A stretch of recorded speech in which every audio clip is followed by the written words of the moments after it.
बच्चों good morning. कैसे हो आप सब? Welcome in my online classes. अभी तक हम लोग भिन्न पढ़ चुके हैं। भिन्नों का जोड़, घटाना, गुणा और भाग, ये सब हम लोग पिछले अपने वीडियो में कर लिए हैं। आज हम क्लास 7 का पहला लेसन परिमेय संख्याएं पढ़ेंगे। परिमेय संख्याएं पढ़ने से पहले हम कुछ चीज़ों को समझ लें। चलिए फिर आज की टॉपिक स्टार्ट करते हैं। परिमेय संख्या पढ़ने से पहले परिमेय संख्या की आवश्यकता क्यों पड़ी, उसके पहले हम ये समझ लें कि प्राकृतिक संख्याएं क्या होती हैं। प्राकृतिक संख्याएं क्या होती हैं? गिनने के लिए जिन संख्याओं का प्रयोग किया जाता है उसे प्राकृतिक संख्या कहते हैं। जैसे 1, 2, 3, 4। अगर हम कोई सामान रख दें कि ये कितना सामान है और पूछा जाए कि ये सब कितना सामान है, 1, 2, यहाँ पे हम देख रहे हैं, पूछा जाए ये कितना यहाँ पे पेन है, तो हम कैसे काउंट करेंगे? 1, 2। तो यहाँ 2 सामान है। तो गिनने के लिए हम जिन संख्याओं का प्रयोग करते हैं उसे ही हम प्राकृतिक संख्याएं कहते हैं। ये 1 से स्टार्ट होता है, 1, 2, 3, 4 और ऐसे ये चलता चला जाता है अनंत तक। दूसरा होता है हमारा पूर्ण संख्याएं। पहले हमारे पास शून्य नहीं था, शून्य की खोज जब हो गई तो शून्य की खोज होने पर प्राकृतिक संख्याओं में शून्य को सम्मिलित कर लिया गया। तो हमारी संख्या कहाँ से शुरू हो गई? शून्य से। 0, 1, 2, 3, 4, यानी कि 1 के पहले भी हम जान गए कि कोई संख्या आती है जिसको हम शून्य कहते हैं।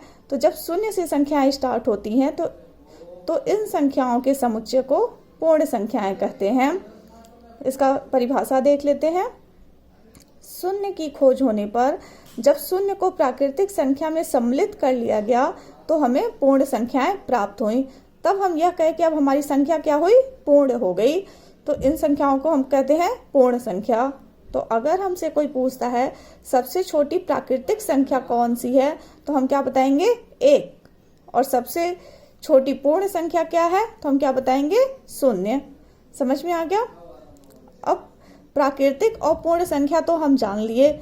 उसके बाद कभी कभी हमें ऐसी आवश्यकता पड़ी कि धनात्मक संख्याओं के साथ साथ ऋणात्मक संख्याओं की भी आवश्यकता पड़ी। जैसे कि अगर हम किसी सीढ़ी पर 4 सीढ़ी ऊपर चढ़ के जाते हैं तो हम क्या कहेंगे उसको? +4। ठीक है। लेकिन अगर हम 4 सीढ़ी नीचे उतरते हैं और कहीं हमको बताना है तो हम कैसे बताएंगे कि -4। इसमें ये दिखा था प्लस मतलब कि हम ऊपर चढ़ गए और माइनस मतलब कि हम नीचे आ गए। तो देखें कई जगह हमको संख्याओं में माइनस की भी आवश्यकता पड़ी। तो हम संख्याओं का एक ऐसा समुच्चय लिए जिसमें धनात्मक संख्याएं, ऋणात्मक संख्याएं और शून्य सभी सम्मिलित होती हैं। ऐसी संख्याओं को पूर्णांक कहते हैं। तो पूर्णांक किसको कहते हैं? एक बार फिर से बताते हैं। ऐसी संख्या जिसमें धनात्मक संख्याएं, ऋणात्मक संख्याएं और शून्य सम्मिलित होता है उसे हम क्या कहते हैं? पूर्णांक। अगर कोई पूछे सबसे छोटा पूर्णांक क्या है, तो हम क्या कहेंगे कि नहीं मालूम, हम उसको बता नहीं सकते हैं। क्योंकि -3 से छोटा क्या होगा? -4, -4 से छोटा -5, ऐसे ही चलता चला जाएगा। वैसे ही सबसे बड़ा पूर्णांक भी हम नहीं बता सकते हैं। क्योंकि संख्या रेखा पर हम जानते हैं कि जैसे जैसे हम संख्याएं इधर की तरफ बढ़ते हैं, दाहिने साइड में संख्याएं हमारी क्या होती हैं? बढ़ती जाती हैं। और जैसे जैसे हम संख्याओं पे इस साइड में बढ़ते हैं, संख्या हमारी क्या होती हैं? घटती जाती हैं। जैसे यहाँ 0 हो गया तो 0 से बड़ा क्या होगा? 1, और 1 से बड़ा 2, 2 से बड़ा 3। वैसे अगर हम इस साइड चलें तो 3 से छोटा क्या होगा? 2, 2 से छोटा 1, 1 से छोटा 0, और 0 से भी अगर हम किसी छोटी संख्या के बारे में बात करेंगे तो क्या हो जाएगा? -1, और -1 से छोटा क्या होगा? -2। ऐसे हम देखेंगे जितनी ऋणात्मक संख्याएं हैं वो जितनी ही बड़ी होंगी वो उतनी ही छोटी होंगी। जैसे कि -3 और -1 में कौन सा छोटा है, तो हम कौन सा छोटा कहेंगे? -3, क्योंकि वो और यहाँ पर आएगा -3। समझ में आ गया? तो ये हो गया हमारा पूर्णांक। हम 3 प्रकार की संख्याएं जान लिए: प्राकृतिक संख्याएं, पूर्ण संख्याएं, पूर्णांक। पूर्णांक के बाद भिन्न के बारे में हम अपने पिछले लेक्चर में ही पढ़ चुके हैं कि अगर किसी सामान को हम बराबर हिस्सों में बांट दें और उसके कुछ हिस्से हम लें तो उसको हम क्या कहते हैं? भिन्न। तो इसको हम कैसे लिखते हैं? 4/5, 3/5। जैसे यहाँ पे एक सामान को हम 5 हिस्से में बांटे और उसके 1, 2, 3 भाग को लिए तो ये क्या हो जाएगा हमारा 3/5। लेकिन अब इसके बाद से हम देखते हैं जरा कुछ सवाल देख करके कि ये क्या है, -15/5। -15 हमारा क्या है, पूर्णांक, क्योंकि देखिए माइनस संख्याएं किस में आती हैं, पूर्णांक में ही आती हैं। तो -15 क्या है, पूर्णांक, और 5 भी हमारा क्या है, ये भी पूर्णांक ही है, क्योंकि पूर्णांक में सभी संख्याएं आ जाती हैं, धनात्मक और ऋणात्मक सब आती हैं। तो अगर हम -15 में 5 का भाग देते हैं तो हमको क्या मिलेगा, -3। तो -3 भी क्या है, एक पूर्णांक है। इसी तरह से देखते हैं दूसरा सवाल। अगर हम -12 में 2 का भाग दें तो हमको क्या मिलेगा, -6। तो 6 भी क्या है, एक पूर्णांक है। 0 में अगर हम 5 का भाग देते हैं तो क्या मिलता है, 0, शून्य मिलता है। शून्य भी हमारा क्या है, पूर्णांक है। 12 में अगर हम 5 का भाग दें तो देखिए पूरा पूरा भाग तो जाएगा नहीं 12 में, तो हम इसको कैसे लिख देंगे, 12/5। अब 12/5 क्या है, एक भिन्न है। ठीक है, इसी तरह से हम अगला देखते हैं। -12 में अगर हम 5 का भाग दें तो भी भाग नहीं जाएगा, तो इसको हम कैसे लिख देंगे, -12/5। अब -12/5 क्या है, यह भिन्न नहीं है, क्योंकि भिन्न ऋणात्मक नहीं होता है, भिन्न हमेशा धनात्मक होता है। ठीक है, तो अब ये न तो ये भिन्न है और न ही पूर्णांक है, क्योंकि पूर्णांक में तो ऐसे नंबर आते थे 1, 2, 3, 4, कोई बटे वाले नंबर तो होते नहीं थे। और भिन्न क्या होता है, हमेशा धनात्मक होता है। तो अब हम इस संख्या को क्या कहेंगे, इसीलिए हमको परिमेय संख्या की आवश्यकता पड़ी। तो ऐसी संख्याओं को हम क्या कह देते हैं, परिमेय संख्या। जो कोई भी ऐसा भिन्न हो जो धनात्मक हो या फिर ऋणात्मक हो, वो सब हमारी क्या होंगी, परिमेय संख्या। तो परिमेय संख्या की परिभाषा हम कैसे देते हैं, परिमेय संख्याएं ऐसी संख्या होती है जिसको हम P/Q के रूप में व्यक्त किया जा सके, यानी कि बटे के रूप में उस संख्या को हम लिख लें जहां P और Q क्या है, पूर्णांक हैं, कि ये दोनों पूर्णांक हैं। इसका मतलब क्या है कि P धनात्मक भी हो सकता है, ऋणात्मक भी हो सकता है और 0 भी हो सकता है, कुछ भी हो सकता है। लेकिन Q क्या होगा, धनात्मक हो सकता है, ऋणात्मक हो सकता है, लेकिन 0 नहीं हो सकता है, क्योंकि हम यहाँ पे परिभाषा में ही लिखे हैं कि P और Q पूर्णांक तो हो, लेकिन Q हमारा क्या हो, 0 ना हो।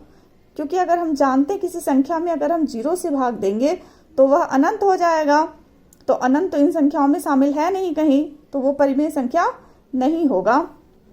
इसलिए P/Q में P तो कोई संख्या हो सकती है, चाहे धनात्मक चाहे ऋणात्मक या फिर 0, लेकिन Q क्या होगा, सिर्फ या तो धनात्मक संख्या हो या फिर ऋणात्मक संख्या हो। यानी कि ये सारी संख्याएं जितनी हैं, प्लस संख्याएं, धनात्मक संख्याएं, या फिर शून्य है, या फिर ऋणात्मक संख्याएं हैं, भिन्न है, या फिर ऋणात्मक भिन्न है, ये सारी संख्याएं परिमेय संख्या में सम्मिलित होती हैं। इन सभी संख्याओं को हम परिमेय संख्या कहते हैं। जैसे 2/5, ये भी क्या है, हमारी परिमेय संख्या है। ये भिन्न भी है, लेकिन इसको हम परिमेय संख्या भी कह सकते हैं, क्योंकि बटे के रूप में लिखा हुआ है।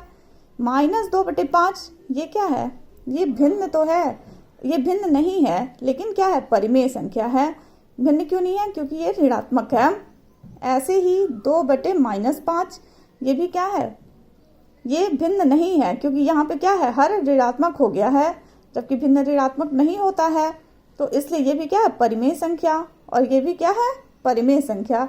लेकिन ये परिमेय संख्या नहीं है, क्योंकि इसमें देखिए शून्य है, इसके हर में क्या है, शून्य है, यानी Q = 0 हो गया है, तो ये संख्याएं परिमेय संख्याएं नहीं हैं।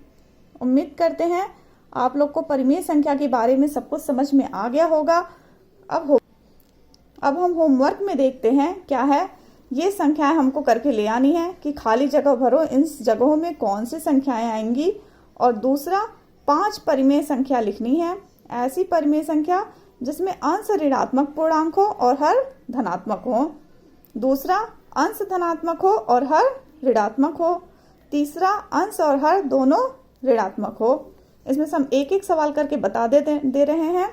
आप लोग वैसे ही घर पे करके होमवर्क जरूर पोस्ट कीजिए ग्रुप पे, तभी हमको पता चलेगा आप लोग को समझ में आ रहा है या नहीं आ रहा है। जैसे 4 में हम किससे गुणा करें तो 16 आ जाएगा, तो हम कैसे करेंगे, -16 में हम 4 से भाग दे देंगे, कितना आ जाएगा, 4 चौके 16। अगर ये कट जाता है, भाग जाता है तो ठीक है, नहीं जाता है तो इस भिन्न को ही हम यहाँ पे लिख लेंगे। तो यहाँ पे क्या आ गया -4, यानी कि यहाँ पे किसमें क्या भरा जाएगा -4। ऐसे हम बाकी सवाल कर लेंगे। इसका देखते हैं, ऐसी परिमेय संख्या लिखनी है जिसका अंश ऋणात्मक हो। कोई भी पूर्णांक ले लेंगे, अपने मन से हम कोई भी नंबर लेंगे, लेकिन क्या होना चाहिए ऋणात्मक। ऋण के साथ हम ले लिए 3 बटे हर क्या होना चाहिए धनात्मक। हर कोई भी संख्या हम ले लेते हैं, 4 ले लिए, लेकिन ये क्या होना चाहिए धनात्मक। तो ऐसे ही हमको 5 पूर्णांक लिखना है। दूसरा क्या है, अंश धनात्मक हो, यानी कि अंश धनात्मक हो, हम अंश ले लिए 3 और हर ऋणात्मक होना चाहिए, तो हर हम क्या ले लिए -4। हम कोई भी नंबर ले सकते हैं, बस हमको चिन्ह का ही ख्याल रखना है इसमें। ऐसे ही अंश और हर दोनों ऋणात्मक हो, यानी कि अंश में भी ऋण लगाना है और हर में भी ऋण लगाना है। इसी तरह की 5 संख्याएं लिख करके ले आनी है। धन्यवाद। आपको ये वीडियो समझ में आ गया होगा। Thank you.